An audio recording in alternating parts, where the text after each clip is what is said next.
Puji Tuhan, haleluya. Perkenalkan, nama saya Samuel Giovanni Lintong. Di video kali ini saya akan mengerjakan tugas mata kuliah prolegomena dengan dosen pengampu Pendeta Dr. David Livingstone Araro, MTH. Dan di video kali ini saya akan membahas tentang keperluan seseorang berteologi.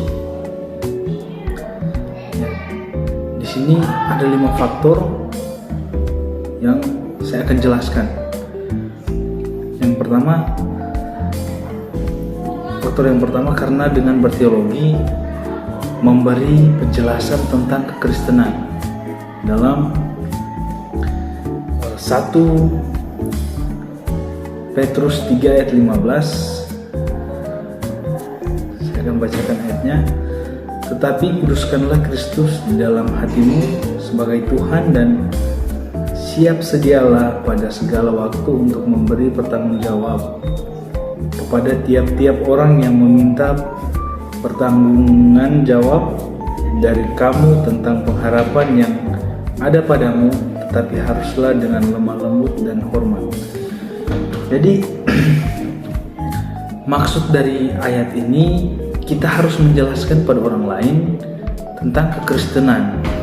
Kemudian kebenaran Alkitab harus disampaikan, dan itu yang menjadi keperluan kita untuk berteologi. Jadi kita harus menjelaskan atau menyampaikan kepada orang lain tentang kekristenan, tentang kebenaran firman Tuhan. Dan faktor yang kedua, karena teologi menyediakan kebenaran untuk mendewasakan dan pelayanan umat Allah. Jadi karena teologi menyediakan kebenaran untuk mendewasakan pelayanan umat Allah. Dalam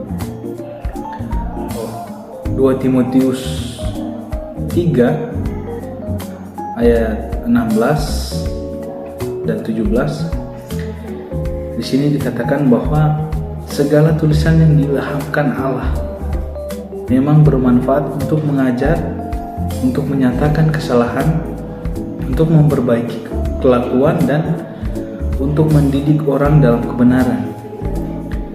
Ayat 17, dengan demikian tiap-tiap manusia kepunyaan Allah diperlengkapi untuk setiap perbuatan baik. Jadi keperluan berteologi ini di dalam ayat ini adalah satu kebenaran yang akan membantu kita dalam kita memerlukan, dalam kita berteologi. Jadi dalam ayat ini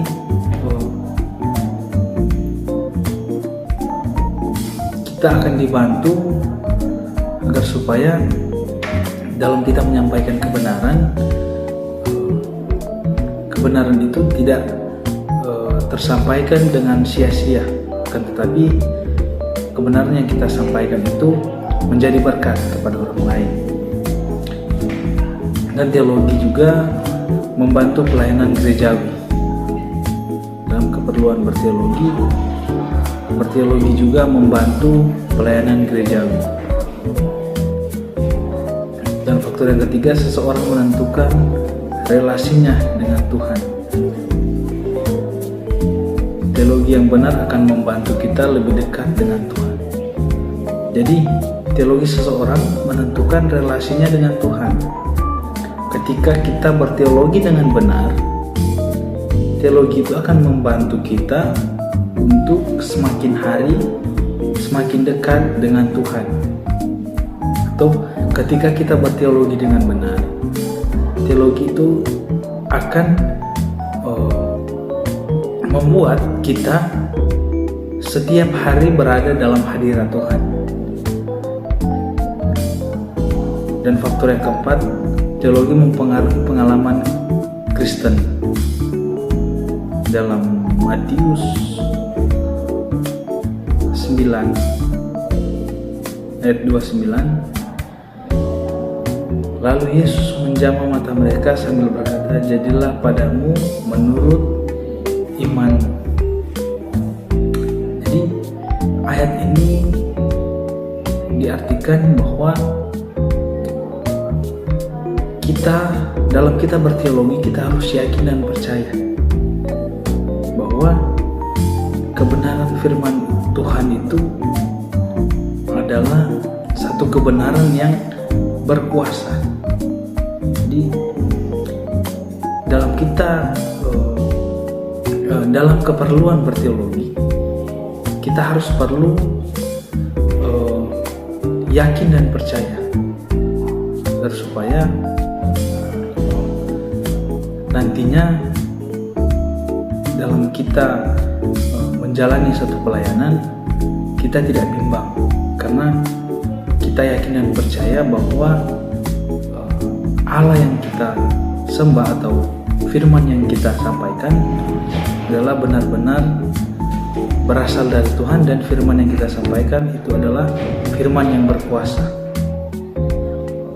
Dan faktor yang kelima adalah teologi itu menjadi benteng iman terhadap penyesatan dan tantangan agama bidat dan filsafat yang kosong. Dalam Efesus 4 ayat 13,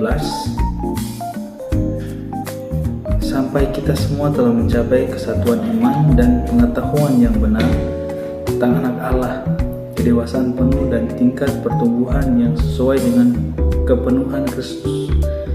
Ayat 14, sehingga kita bukan lagi anak-anak yang diombang-ambingkan oleh rupa-rupa angin pengajaran, oleh permainan palsu manusia dalam kelicikan mereka yang menyesatkan. Jadi ketika kita berteologi, di situ kita akan mengetahui bahwa ajaran yang benar itu yang mana. Karena pada zaman sekarang telah banyak timbul guru-guru penyesat atau pemberita-pemberita firman Tuhan yang menyesatkan. Banyak di zaman sekarang orang-orang lebih mempercayai satu keyakinan yang melenceng dari firman Tuhan.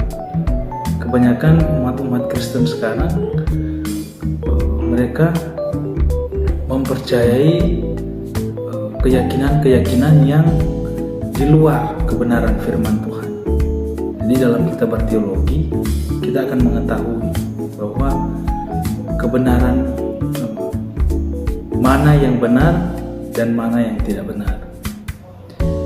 Jadi kelima faktor inilah yang harus kita pegang dalam kita memerlukan satu sumber yang benar. Kita harus melakukan kelima faktor ini tersebut, agar supaya dalam kita berteologi, nantinya kita berteologi, kita tidak disesatkan. Atau ketika kita melakukan kelima faktor ini, kita akan menjadi seorang teolog yang benar, supaya kita nantinya menjadi teolog-teolog yang menjadi berkat bagi orang lain. Sekian penyampaian materi yang singkat. Kiranya materi ini memberkati kita semua. Haleluya.